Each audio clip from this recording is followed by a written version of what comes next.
ജനപ്രതിനിധികൾക്ക് സ്വീകരണം നൽകി. This news is brought you by Padinjath gold and diamonds അവതരിപ്പിക്കുന്നു ജിംഗിൾ ഗോൾഡ് ഫെസ്റ്റ് ഡിസംബർ 22 മുതൽ 27 വരെ.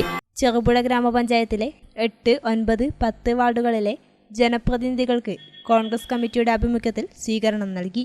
മീൻതുള്ളി കരികുളം ഓഡിറ്റോറിയത്തിൽ നടന്ന സ്വീകരണ യോഗത്തിൽ പുളിങ്ങോ മണ്ഡലം Congress committee vice president Sebastian Kandathil അധ്യക്ഷത വഹിച്ചു. അഡ്വക്കേറ്റ് സജീവ് ജോസഫ് MLA ഉദ്ഘാടനം ചെയ്തു. അതിനുശേഷമുള്ളവരുടെ പേരുകൾ നമുക്ക് ചേർക്കണം. അതിന്റെ ലിസ്റ്റ് പുറത്തു വന്നു. പലരുടെയും പേരുകളില്ല, നിങ്ങൾക്കറിയാം. അതുപോലെ തന്നെ പലർക്കും പട്ടികയിൽ പേരുള്ളവർക്ക് പോലും അത് ഹിയറിംഗിന് ഹാജരാകാൻ വേണ്ടി നമുക്ക് നോട്ടീസ് ലഭിച്ചിട്ടുണ്ട്. അതുപോലെ തന്നെ പുതിയ വോട്ടർമാരെ നമുക്ക് ചേർക്കാനുണ്ട്. അതിനൊക്കെയുള്ള സമയം ഈ ജനുവരി മാസം 22-ാം തീയതി അവസാനിക്കുകയാണ്.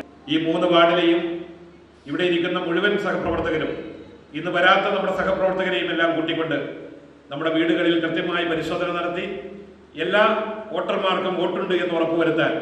പഞ്ചായത്ത് തെരഞ്ഞെടുപ്പിൽ വോട്ട് ചെയ്തവർക്ക് വോട്ടുണ്ടാകില്ല. കഴിഞ്ഞ ലോക്സഭാ തെരഞ്ഞെടുപ്പിൽ വോട്ട് ചെയ്ത എല്ലാവർക്കും വോട്ടുണ്ടാകണമെന്ന് നിർബന്ധമില്ല. അതുകൊണ്ട് തന്നെ ചേർക്കേണ്ട എല്ലാവരെയും ചേർത്തു 100% പേർക്കും വോട്ടുണ്ട് എന്ന് ഉറപ്പുവരുത്താൻ നമുക്ക് കഴിയണം. ഈ വരുന്ന തെരഞ്ഞെടുപ്പിൽ UDF അധികാരത്തിൽ വന്നാൽ മാത്രമേ നമുക്ക് നമ്മുടെ കോൺഗ്രസിന് ഭരണം കിട്ടുക എന്നത് മാത്രമല്ല, നമ്മുടെ നാട്ടിലെ കർഷകരുടെ പ്രശ്നങ്ങൾക്ക് പരിഹാരമുണ്ടാക്കാൻ UDFന്റെ ഭരണം അനിവാര്യമാണ്. Joseph Thomas, TV Kunhambu Nair, KV പൗലോസ് എന്നിവർ പ്രസംഗിച്ചു. ബ്ലോക്ക് പഞ്ചായത്ത് അംഗം ജോമോൾ, പഞ്ചായത്ത് അംഗങ്ങളായ റോഷി ജോസ്, വിജി കെ ജോൺ, ഷൈമ ജനു തച്ചുകുന്നൽ എന്നിവർക്കാണ് സ്വീകരണം നൽകിയത്. 10-ാം വാർഡിലെ ST വിഭാഗങ്ങളിലുള്ള പട്ടത്ത് വയൽ ഉന്നതിയിലെ കുടുംബങ്ങൾക്ക് ഭക്ഷ്യക്കിറ്റ് വിതരണം ചെയ്യുന്നതിന്റെ ഉദ്ഘാടനം റോഷി ജോസ് നിർവഹിച്ചു. പടിഞ്ഞാത്ത് ഗോൾഡ് ആൻഡ് ഡയമണ്ട്സ് അവതരിപ്പിക്കുന്നു ജിംഗിൾ ഗോൾഡ് ഫെസ്റ്റ് ഡിസംബർ 22 മുതൽ 27 വരെ.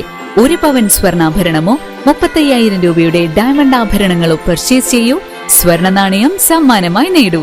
പടിഞ്ഞാത്ത് gold and diamonds, Cherupuzha, Alakode, Padiyottuchal, wholesale division, Thrissur.